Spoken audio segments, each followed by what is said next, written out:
The views and opinions expressed by the hosts do not state or reflect those of the company and its management. Furthermore, the views, opinions, and insinuations made by the host, guests, do not reflect those of the show, the management, and the network. Magandang gabi, Pilipinas. In a world flooded with breaking news and endless opinions, one show dares to go deeper, beyond the noise, beyond the headlines. Welcome to the PH Insider, where every issue is examined through the lens of the law, and every conversation seeks not just reaction, but understanding. Dito, hindi lang basta opinyon, hindi lang basta kuro-kuro, kundi diretsong talakayan, matibay, patas at may batayan sa batas. Dahil sa likod ng bawat balita, may mga tanong na kailangang sagutin. May mga kwento na kailangang pakinggan. At may mga katotohanang kailangang maipaliwanag sa sambayanang Pilipino. Ako po si Ox Balyado at ito ang The PH Insider on TV.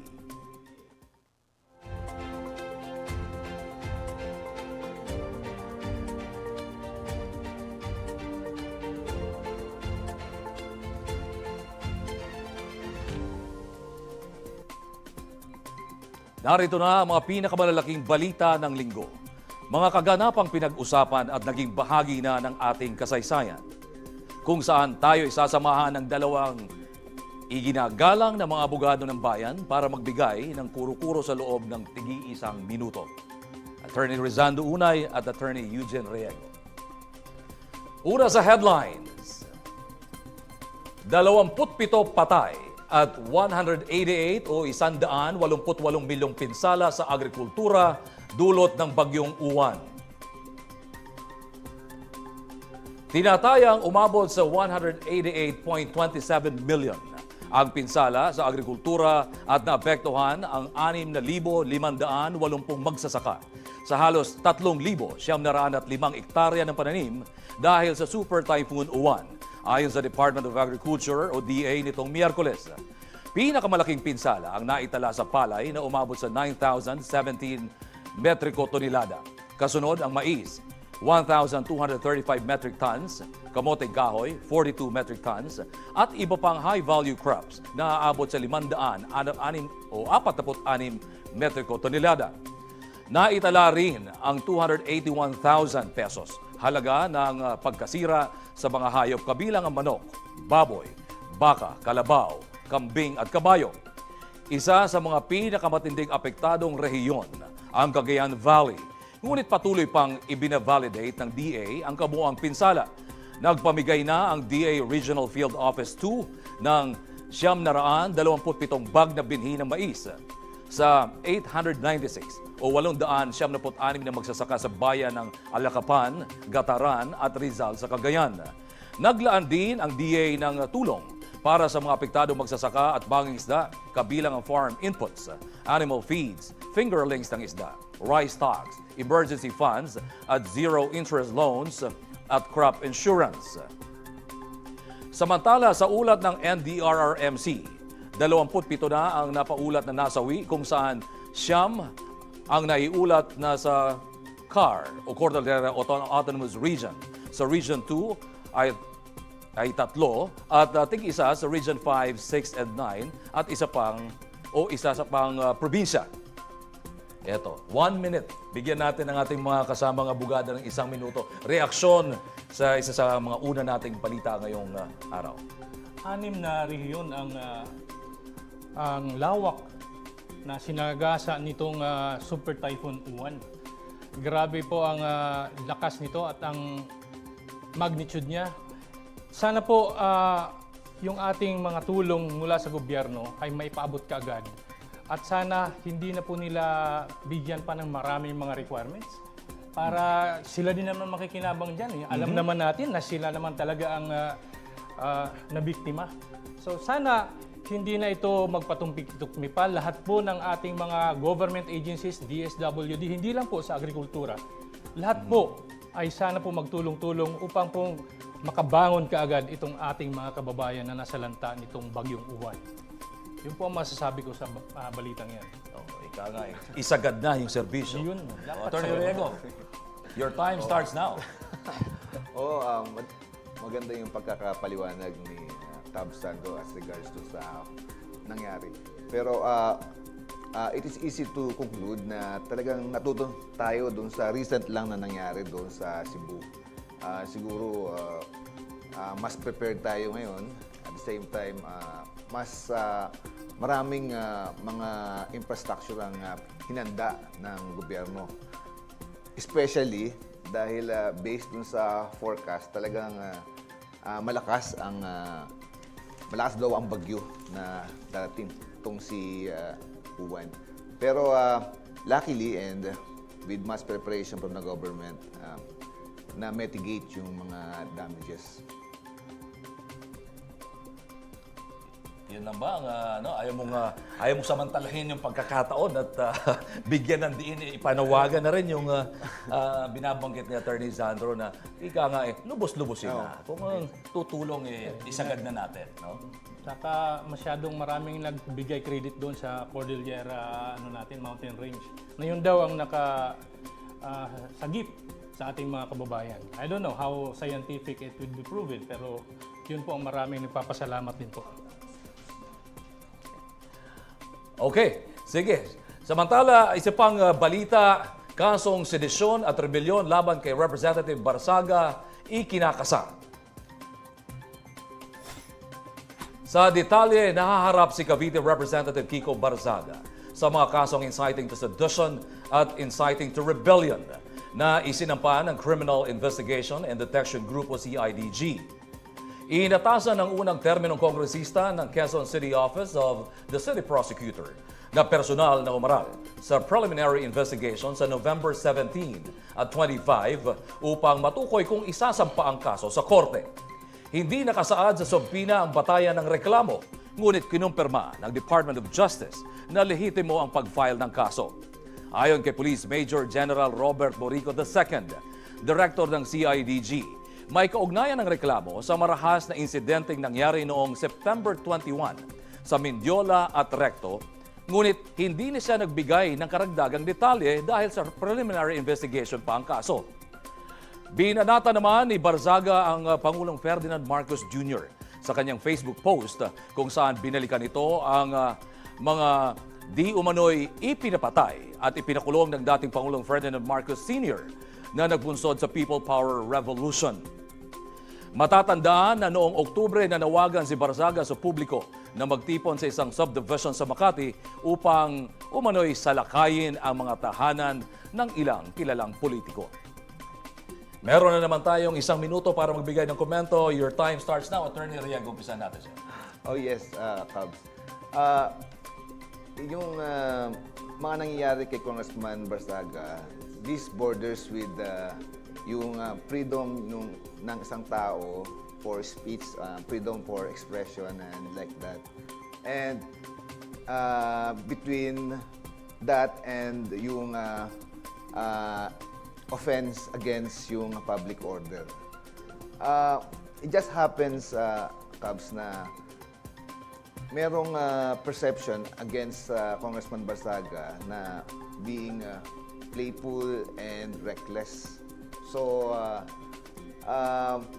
yung recklessness niya at saka yung playfulness niya, which is perceived by public, could now it translate into a criminal. It translate now into a criminal offense. That's why the CIDG now has a basis for filing ng inciting to sedition. All right, your 1 minute is up. Attorney Unay. Ang masasabi ko lang dyan, kabalyero, mga kababayan, dapat itong gobyerno natin ay hindi dapat onion-skinned. Alam mo naman itong mga kabataan natin, kagaya ni Congressman Kiko Barzaga, Gen Z ito talagang expressive sila. Mas maganda nga ito na pinapalabas nila kung ano ang kanilang gusto, ang kanilang saloobin, at bilang kinatawan ng kanyang distrito at ng mga tao, palagay ko naman siguro may karapatan siya para ipahayag kung ano man ang kanyang saloobin sa mga nangyayari ngayon, sa mga iba't ibang issues na nangyayari sa Pilipinas. Siguro po para sa akin, ang gobyerno ay dapat pakinggan itong mga hinaing instead na magbatuhan tayo ng mga legalities or whatsoever. Siguro po dapat po ang i-take ng administration na ito ay ganun. Maging constructive na lang ang pag-iisip nila sa mga batong tinatapon sa kanila. Alright.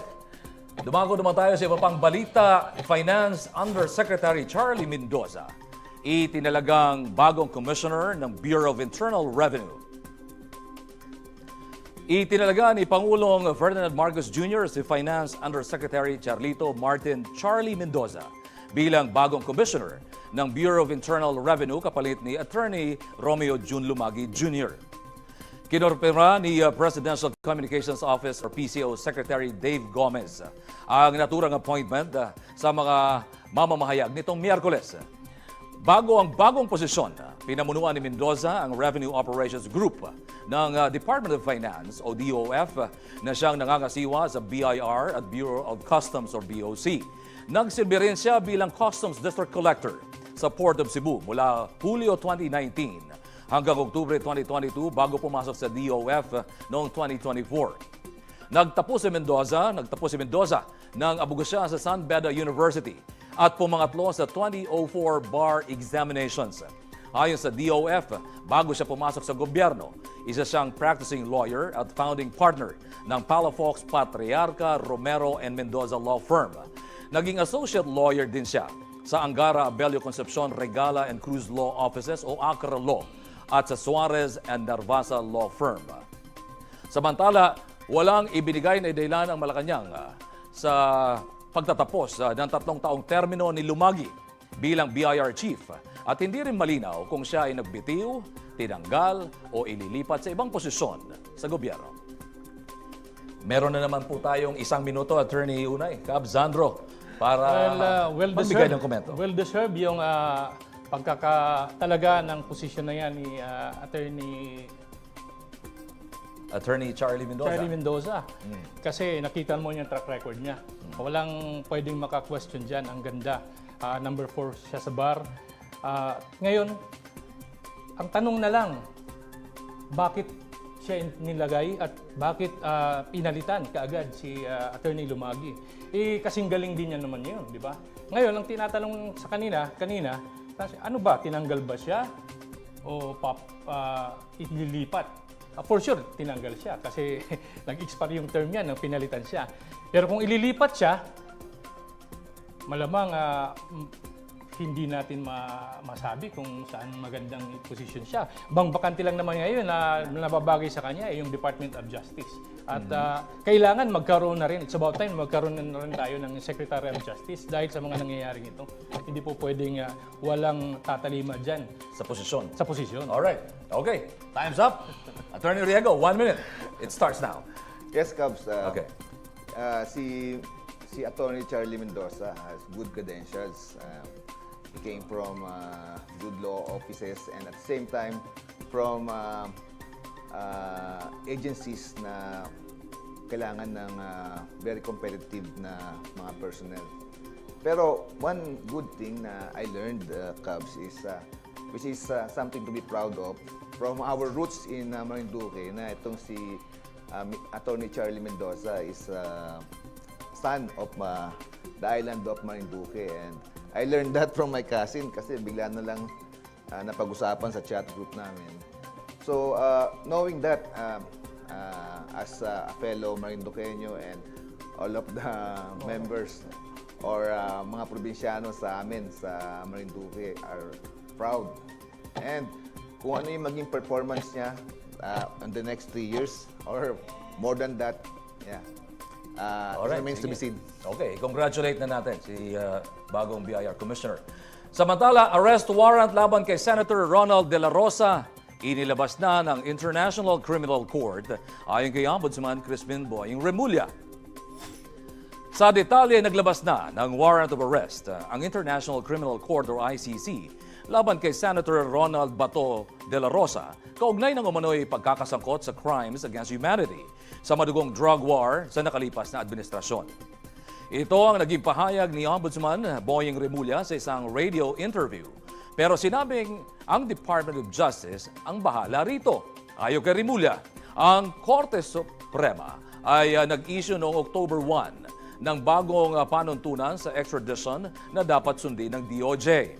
Si De La Rosa ang sinasabing pangunahing tagapagpatupad ng Oplan Tokhang Noong hepe ito ng Philippine National Police o PNP sa ilalim ng Duterte administration. Samantala, wala pang natatanggap na kopya ng warrant of arrest ang DOJ laban kay De La Rosa. Sinabi ni DOJ spokesperson Polo Martinez na biniberipika pa nila ang impormasyon hinggil sa inanunsyo ni Remulla. Samantala, sinabi ni Attorney Israelito Torreon, abogado ni De La Rosa, na mag-ingat sa pagpapakalat ng impormasyon hanggat hindi pa verified o opisyal na inilabas ng competent authorities o ng ICC mismo. No-show si Senator Bato de la Rosa sa pagbabalik ng sesyon ng Senado kahapon at walang paliwanag ang kanyang tanggapan kung bakit absent ito. Ang pagliban ni De La Rosa ay sa gitna ng ulat na mayroon ng warrant of arrest na ipinalabas ang International Criminal Court o ICC. Kaugnay nito, sinabi ni Senate President Pro Tempore Panfilo Lacson na hindi maaaring magtago ng matagal sa Senado si De La Rosa sakaling magdesisyon siyang gawin ito. Sinabi ni Lacson na limitado lamang ang panahon na pwedeng manatili sa Senado si De La Rosa.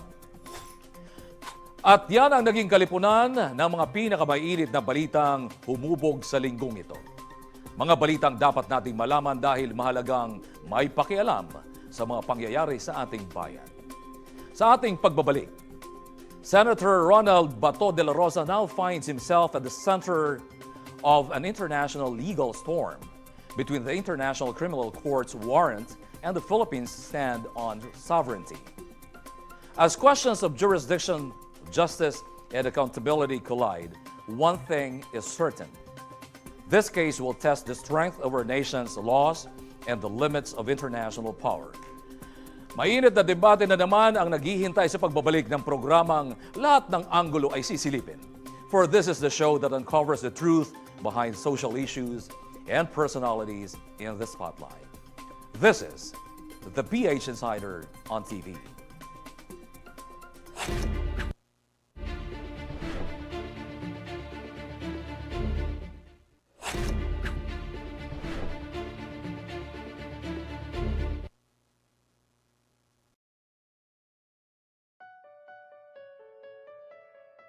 Sa bawat taya mo sa Lotto, STL at Scratch It Instant Sweepstakes, may isang buhay ang nabibigyan ng pag-asa. Sa PCSO, hindi lang swerte at panalo ang hatid, kundi tapat na paglingkod at pag-asa sa bawat sulok ng bansa. Libreng gamot, libreng konsulta. Sa pamamagitan ng PCSO Multi-Specialty Clinic, libo-libong kababayan ang nagpapatingin sa mga eksperto. Milyon-milyong Pilipino ang nagseserbisyohan sa medical and dental missions at pamimigay ng libreng gamot. Kabataang may pangarap, kasama mo ang PCSO sa pag-abot niyan. Sa pamamagitan ng mandatory contributions, bahagi ng charity fund ay inilalaan sa ibang institusyon tulad ng Commission on Higher Education, Philippine Sports Commission, Boys and Girl Scouts of the Philippines, at Philippine Red Cross para suportahan ang kani-kanilang mga programa para sa lipunan. Panahon na emergency, PCSO is there for you. Through the Individual Medical Assistance Program, patients in need receive critical help for procedures and hospitalization. Kahit sa panahon ng sakuna, PCSO provides assistance from charity timba distribution to medicine donation. Makaaasa kayong nariyan ng PCSO para tumulong. At ikaw, oo ikaw, may parte ka sa bawat serbisyo publiko ng PCSO. Tuwing naglalaro ka ng loto, hindi lang sa jackpot ang bakas mo. Kasama ka sa paglikom ng pondo para sa serbisyong pangkalusugan ng PCSO. Hataw sa panalo, hataw sa pagtulong. Kaya bumisita na sa pinakamalapit na Lotto outlet at bumili na inyong ticket para sa tsansang manalo at makiisa sa pagtulong sa sambayanang Pilipino. Araw-araw, bakas tayo. And let's play Lotto!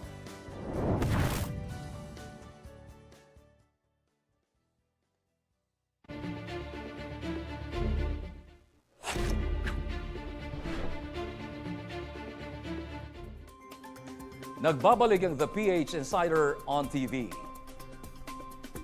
He was once the face of the government's war on drugs, a campaign that promised peace and order, but left behind questions of justice and accountability. Today, Senator Ronald Bato de la Rosa finds himself in a different battlefield. No longer in the streets, but in the halls of international law. The International Criminal Court has reportedly issued a warrant of arrest against him, reviving a global debate on human rights, state sovereignty, and the limits of international justice. The Philippine government insists the ICC has no jurisdiction. The country has withdrawn. The case closed. But for the families of victims, the story is far from over. They call it justice delayed and justice denied. Where does the truth lie between sovereignty and accountability? Between law and politics? Between the rights of the state and the rights of its people? Tonight, we go beyond the headlines to examine the legal, moral, and political dimensions of this international clash. At para tayo'y tulungang maunawaan at maintindihan ang mga dapat nating malaman, lalo na ang mga legal na anggulo sa mga isyong kinakaharap ng bansa. Kasama pa rin natin ang mga attorney ng bayan. Magandang gabi mga kabalyeros. Ako po si Atty. Rizandro Unay at magandang gabi sa ating mga kababayan saan man sa mundo. Magandang gabi, Cubs. At magandang gabi rin po sa inyong lahat. Ako po si Atty. Eugene Reyes po. All right. No beating around the bushes, go direct to the point. Let's talk about jurisdiction and legal authority of the ICC. The very first question I need to ask is, does this International Criminal Court still have jurisdiction over actions that occurred while Philippines was still a member of the Rome Statute? You want to go first? Kabalyero. Well, it was already decided by the ICC na meron silang jurisdiction kasi it was questioned strongly by the former president. Right? So, that is actually one of the strategies usually kapag akusado ka sa ICC. One thing na question mo yung jurisdiction and it was ruled upon by the ICC na meron jurisdiction. Yes, mayroong jurisdiction yung ICC pa rin. Kasi bago nag-withdraw ang Pilipinas, nagkaroon na ng motu proprio investigation beforehand, bago siya nakapag-withdraw. Therefore, even if the Philippines has already withdrawn, the jurisdiction still attaches over the person of the one who is being implicated under the Rome Statute. Yun ang nasa Rule 120, Article 127, I guess, doon sa Rome Statute. Pero bago natin pag-usapan ng lahat, itong pinag-uusapan natin, mukhang galing ito sa chismis eh. Kasi wala pa naman talagang issuance of warrant of arrest as of now. It would seem that our very good ombudsman is becoming a purveyor of fake news. Kasi wala pa nga eh, inuunahan na niya. And mind you, under the Rome Statute, dapat yung requested state must keep the request proposition for cooperation must be kept in a high confidential level. Kaya para sa akin, medyo hindi maganda yung nangyayari. I guess we should learn from that. Mm-hmm. Anyway, balikan ko lang just to try to get a bit of some sort of reiterating a major point of the withdrawal of the country from its membership with ICC back in 2019. Umurong tayo, nawala tayo doon, yung membership natin, but does that necessarily mean that it erases the accountability for acts before that date, for instance? Like, kung meron ba mga nangyari prior to our withdrawal? Yes. Para sa akin kasi, I would still stick to that tenet na sinabi ko kanina, na since nagkaroon ng investigation na, nasimulan na, kaya every act that has happened or already being investigated already, even prior to the withdrawal, still can continue to be investigated and be the subject of jurisdiction of the International Court of ICC. Yes, Cub. So, and the Rome Statute clearly provides na even after the withdrawal, the state will still be bound by the jurisdiction considering, despite na sa withdrawal, if the offenses that was alleged in the complaint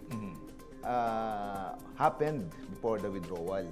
And not only that, pati Cubs yung mga commitments natin prior to our, kasi may mga financial contribution dyan eh. So pati yun, prior to our withdrawal, liable pa rin tayo doon. Kailangan i-honor pa rin natin yung mga commitments na yun. So hindi lang yung jurisdiction na yan. So hindi siya basta nabubura lang. Hindi basta agad. Notwithstanding the fact that we've withdrawn like our membership in 2019. Yes. Okay. Another point of discussion is that can the ICC issue a valid arrest warrant for a Filipino citizen even if our government refuses to cooperate? Yeah. Kung ayaw ba naman natin ng Pilipinas, pero okay pa rin ba? Yeah. Yung pag-i-issue ng warrant of arrest ng ICC. Yes, Cubs. Oobra, Cubs. Kasi itong treaty na pinasok natin, Rome Statute, Cubs, is an agreement between two parties. Kasunduan. Kasunduan. Ika nga. Okay. And normally sa kasunduan, hindi lang naman yan puro rights eh. Ito bibigay mo sa akin, ito bibigay mo sa akin. In conducting or executing an agreement, Cubs, it also, meron kaling obligasyon on your part. So, meron kang ini-impart na sa sarili mo, which is, kung nung sumali ka sa Rome Statute na to, sa agreement na to, ang kapalit nun ay yung portion ng sovereignty mo. So, that's why nung nag-issue ng warrant of arrest, itong ICC, ito is pursuant dun sa agreement na pinasok ng Pilipinas. Yes, precisely. Okay. Pero kung yung tanong talaga ay kung hindi tayo gusto mag-cooperate, wala naman silang magagawa. Because our treaty agreements are really dependent on our cooperation, on the cooperation of the participating states. Yun ang mahalaga doon na pag-usapan natin na walang masyadong compulsive mechanism para mag-cooperate ka sa isang agreement kung ayaw mo na. So, kaya lang, of course, there will be some diplomatic implications. Or maybe there will be repercussions? Of course, depende yan. Kung meron talaga mga participating states na interesado sa'yo, so they could have some kind of economic reprisal or kung ano-ano mga considerations. But it lies already on the domain of the architect of the diplomacy, of our diplomacy, which is the office of the president, at saka sa ating mga ambassadors. Right. Anyway, sa ilalim ng saligang batas, no, under the Philippine Constitution, can a senator, a sitting senator, an incumbent senator, as the case may be, or a public official, be arrested based on a foreign or international warrant? Pwede ba yun? Na basta lang ikaw, Senador Riego, meron ba sa ilalim ng saligang batas? Na-exempted pwede ka? or hindi? The thing is, wala namang sinabing exemption dun sa Rome Statute eh. Pag akusado ka dun, well, Anyone. let's take note on the fact na itong pag-i-issue ng warrant of arrest, Cubs, is incumbent upon the ICC. Pwede silang mag-issue dyan. Hindi makokontrol ng Pilipinas yan. Pero, ang point of question dito is yung enforcement niya, which is was discussed by Cub Sandro. Yeah, it solely So, depends on discretion. our commitment to cooperate. Ganon pa rin ang mangyayari doon eh. But if we are not willing to cooperate, wala ding mangyayari dyan. So, sa totoo lang, kahit sino, any person is not exempted from the jurisdiction of the ICC. Now, talking about cooperation or mere compliance, ang tanong, would this compliance be, with the ICC warrant require approval from the President or the DOJ or the Department of Justice? Kailangan ba nito ng pagsang-ayon o pag-a-approve? It will require most especially, Cubs, it will require most especially yung sa President kasi under niya yung enforcement, yung DOJ and DILG at yung itong mga agencies na to. So, but yan yung political decision na kailangan gawin ng Presidente. Apparently, there is an inclination na kung sakaling lumabas na yung warrant of arrest from ICC, there's a likelihood na mag-assist ang incumbent na presidente ngayon. Yes, In my tama yun. opinion. Tama yun. Kasi, in fact, the Supreme Court has already come out with the new rules on extradition. So, doon sa new rules na yan, sa extradition, inatasan yung DOJ bilang central authority para mag-file ng extradition petition kung mayroon ng kailangang i-enforce na warrant of arrest galing sa international body, just like the ICC.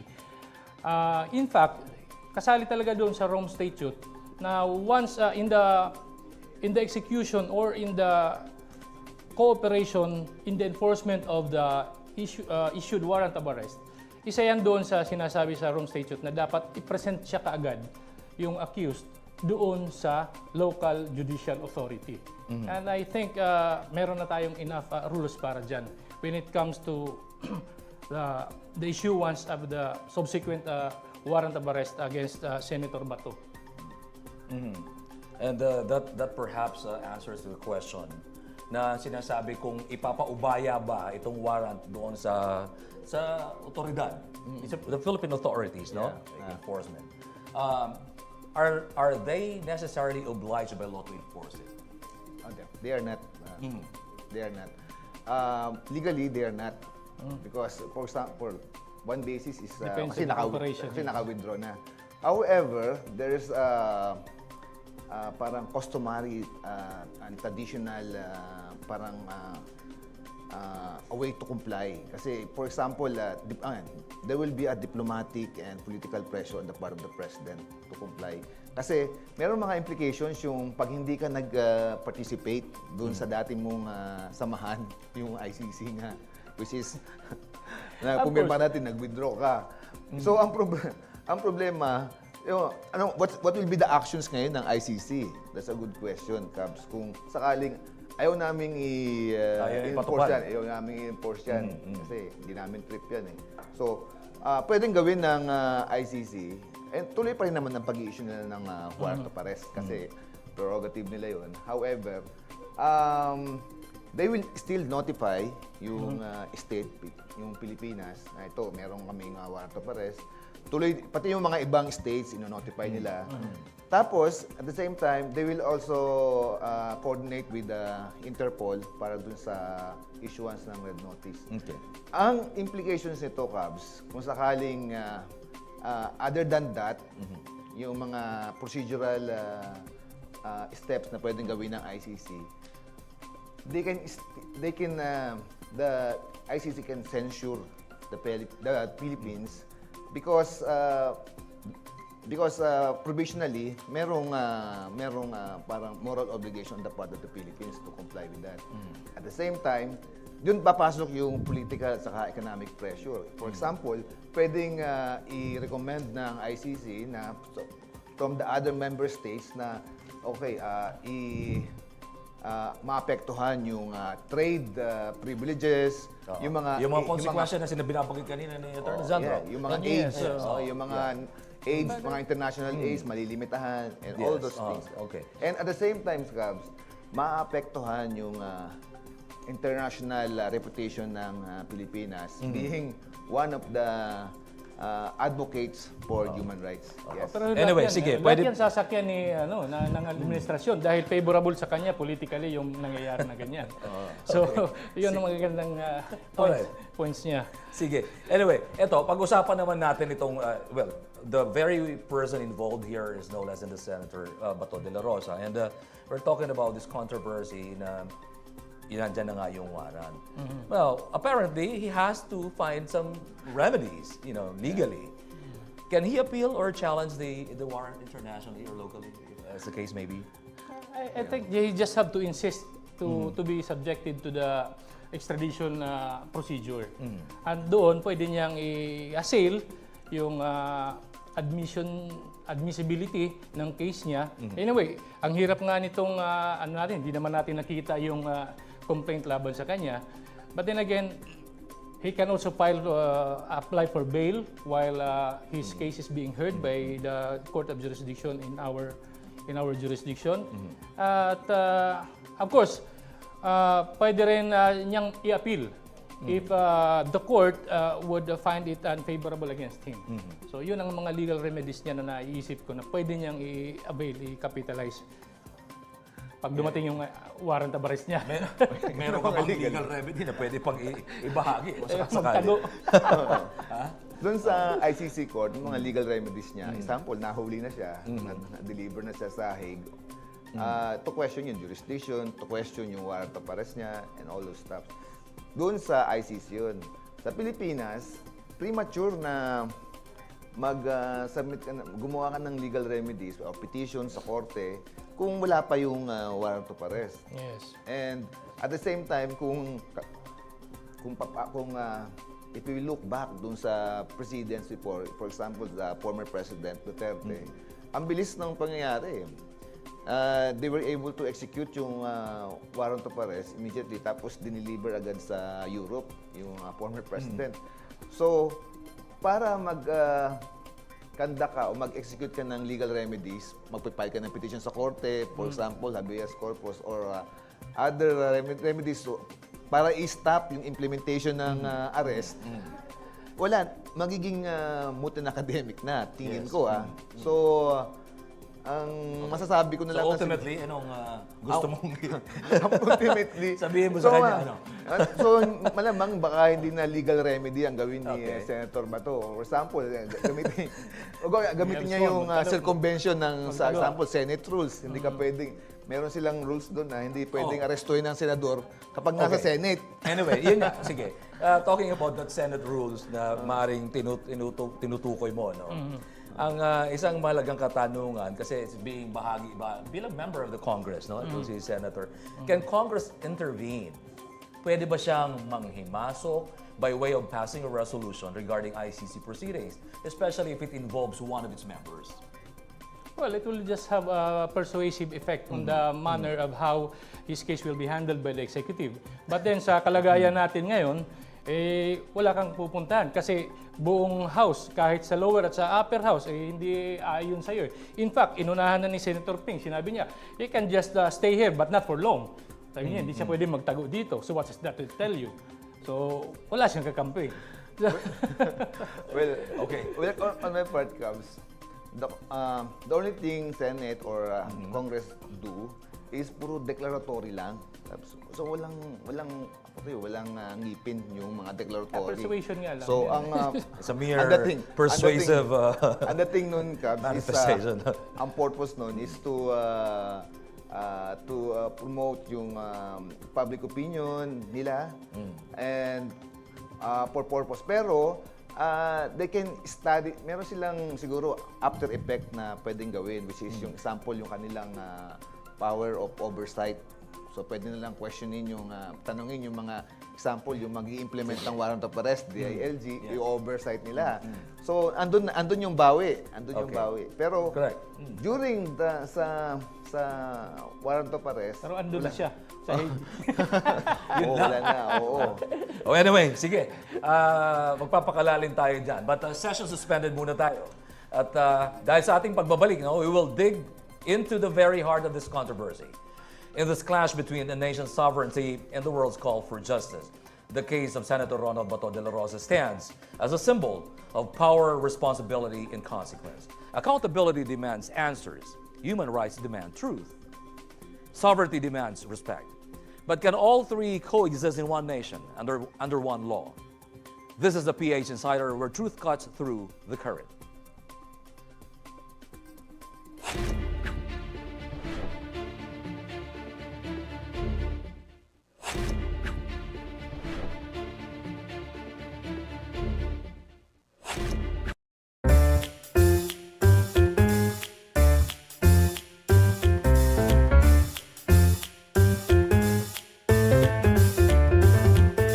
Mga kalaro, alam niyo ba na sa bawat 10 pisong sweepstakes, lotto at STL ticket na binibili ninyo, kasama kayo sa misyon ng Pcso na maghatid ng milyong pag-asa para sa buong bansa? Sa bisa ng Republic Act 1169, itinatag ang Philippine Charity Sweepstakes Office noong October 13, 1934 bilang pangunahing ahensyang pangkawanggawa ng pamahalaan. The Pcso has total financial autonomy. Hindi ito umaasa sa national government budget, bagkus lumilikom ito ng pondo sa pamamagitan ng lottery games tulad ng sweepstakes, lotto at STL. Ang mga pondong ito ay siyang ginagamit ng Pcso para sa pagpapatupad ng mga programang pangkawanggawa sa buong bansa. Alinsunod sa Pcso Charter, hinati sa 3 bahagi ang kita mula sa Pcso Games.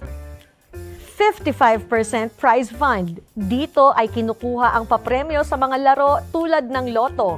Kaya't bawat draw ay super exciting dahil multi-million jackpot ang naghihintay sa inyo. 30% charity fund. Nakalaan naman ito sa mga proyektong pangkawanggawa tulad ng tulong pinansyal, medikal at pangkalusugan para sa ating mga kababayan na nangangailangan. 15% operating fund. Ginagamit naman ito para sa pang-araw-araw na operasyon ng Pcso. Kasama na ang pagbili ng modernong kagamitan para mas mapag-ibayo pa at mas mapabuti ang serbisyo publiko. Ibig sabihin sa bawat 10 peso ticket na binibili ninyo, ay 5 pesos and 50 centavos ay para sa papremyo, 3 pesos naman para sa kawanggawa, at 1 peso and 50 centavos ay para sa serbisyo. Kaya tandaan, sa bawat 10 pisong nilaro sa mga produkto ng Pcso, panalo ang sambayanang Pilipino dahil walang humpay na kawanggawa ang katumbas nito. Ang Pcso ay isang institusyong itinatag para sa bawat Pilipino at sa pagtangkilik ninyo sa mga palaro nito, kabahagi kayo sa bawat tagumpay ng Pcso. Kaya araw-araw, let's play Lotto!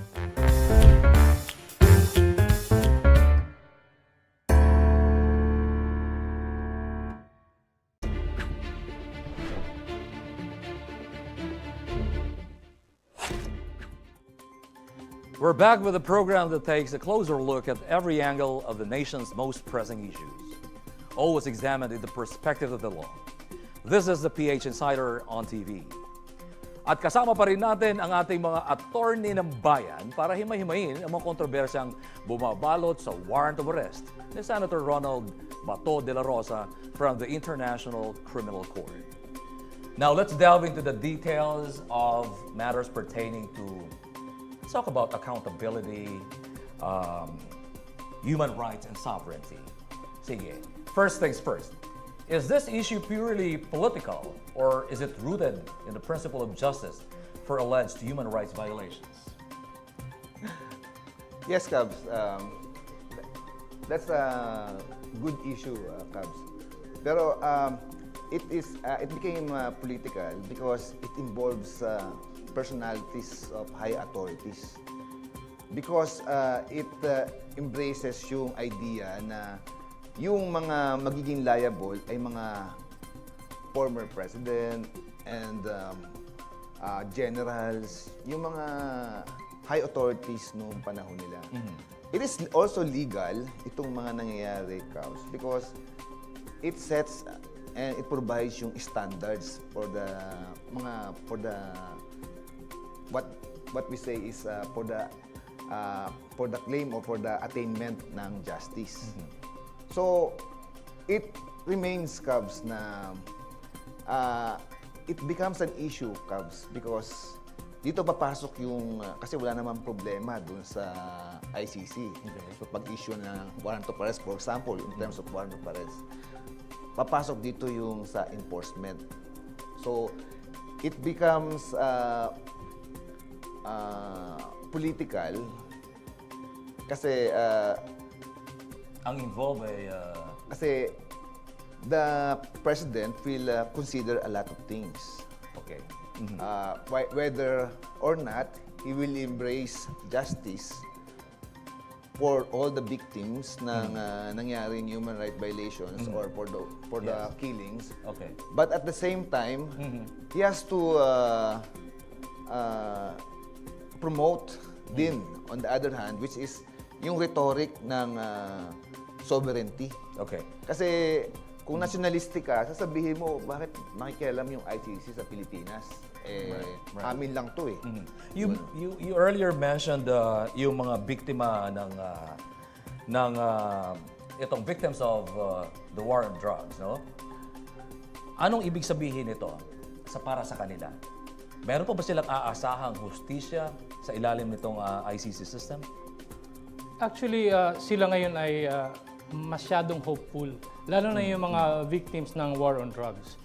Kaya sinasabi kanina ni Caballero, tama yun, na sometimes, but hindi naman to talagang sana magiging politika. I'd rather kung si anak ni President Duterte ay hindi sana contender the next election. I would say na talagang ito ay deeply rooted doon sa principle ng human rights objective natin na gusto nating makamit justice. Kaya lang nahahaluan ng politika kasi nga yung anak niya, si Vice President Sara Duterte, ay contender sa next election as against dito sa ng administration. So, sabihin pa natin na during that time, nung pumasok si President Duterte, na talamak yung droga up to the level sa mga police officers, mga chief of police na sila na mismo ang nagtitinda. Tapos, nung pumasok siya at gusto niyang i-flush out yan lahat, ito namang mga police officers natin, mawalang galang na po, hindi ko naman po nila lahat, ay tinira nila lahat itong mga courier nila para protektahan ang sarili nila. That was a consequence of what was coming. But then again, at the end of the day, si former President Rodrigo Duterte, sinabi niya na, huwag niyo silang gagalawin. Ako ang sasagot sa kanila. So, parang ganun ang nangyari na rin ngayon. Parang sa kanya na, so ang lahat ng mga drug war victim, although naman ang karamihan sa kanila ay talagang, sabihin pa natin, mga courier, mga pusher, mga talamak talaga. Pero hindi tayo dapat, hindi sila nagkaroon ng, dapat nagkaroon pala sila ng chance sa court na marinig. Because we are a country of, Demokrasya tayo. Anyway, Caballero, dagdag lang, no? Itong tungkol sa ICC process ito, does this necessarily undermine the Philippine justice system, or can you ask, like, does it complement with it?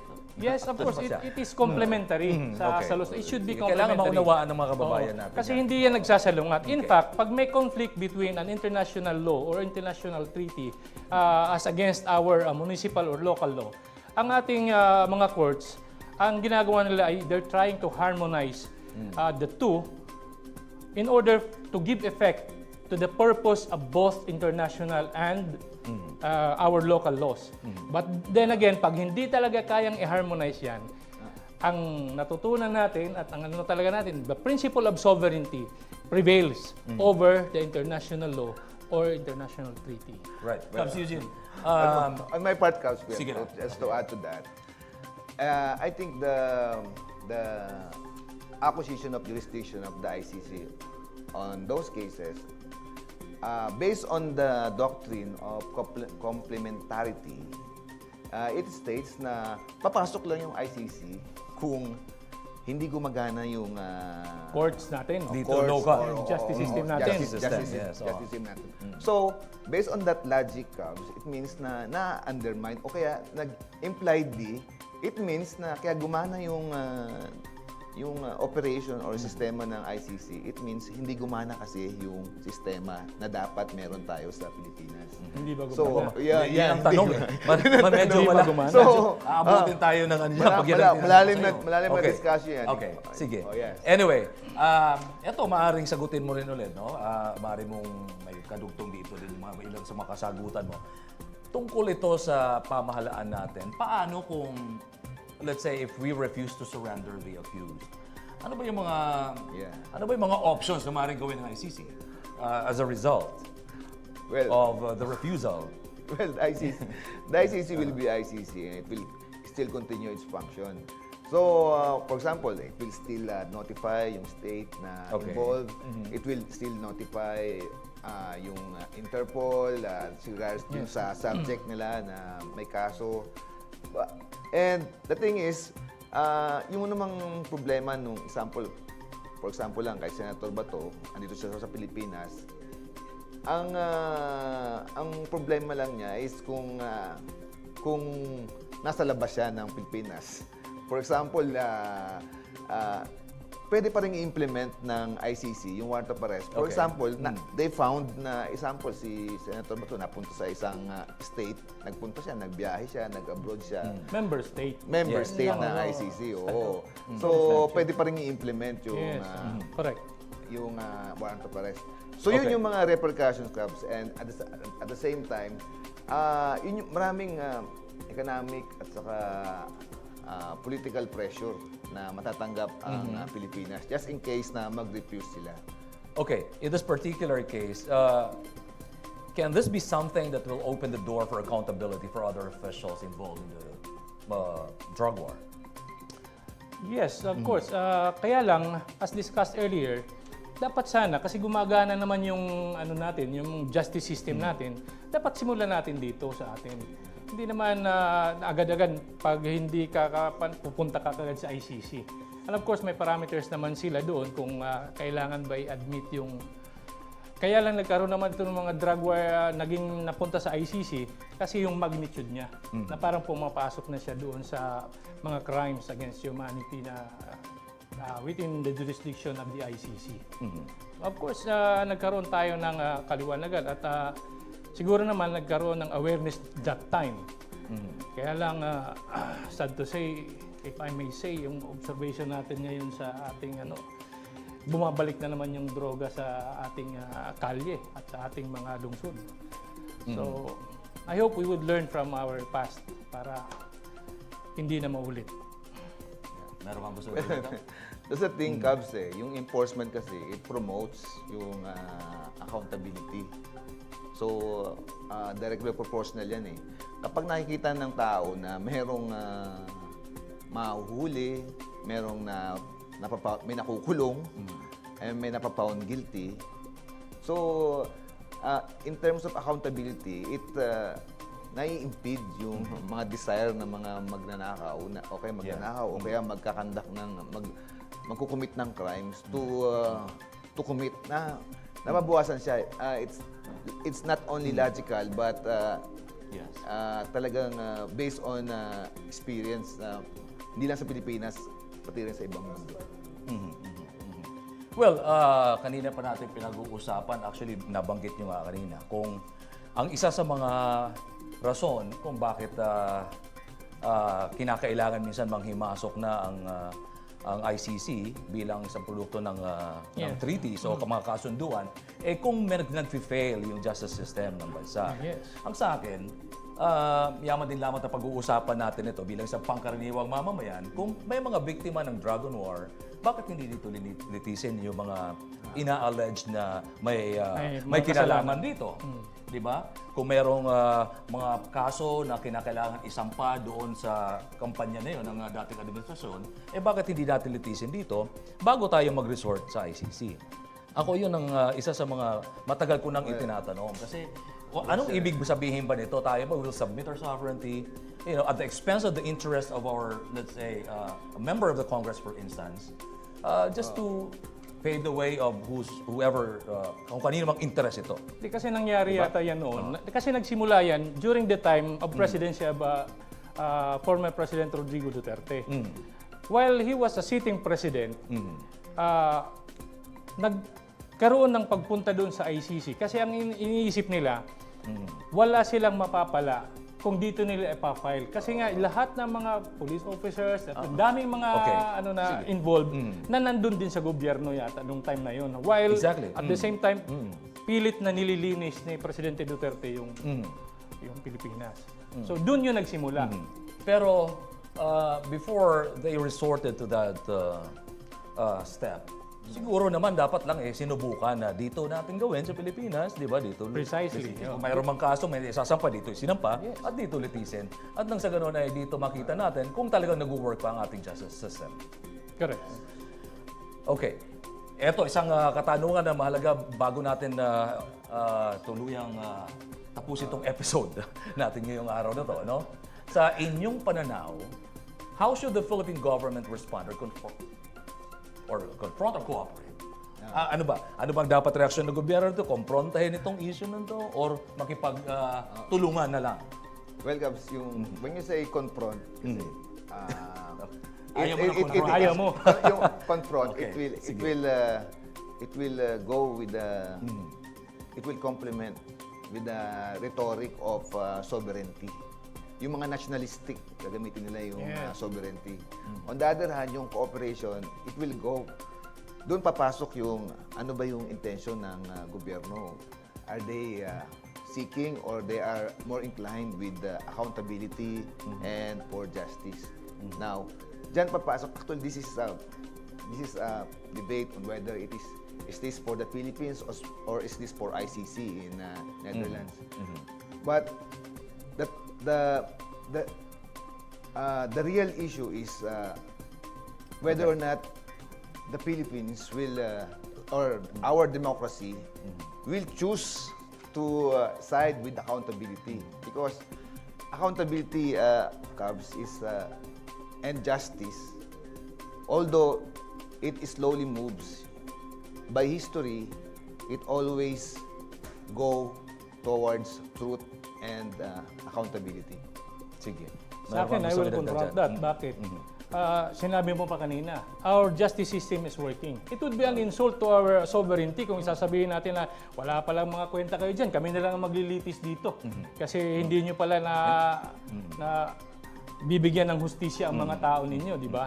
Klaro naman na yung justice system natin ay malakas. In fact,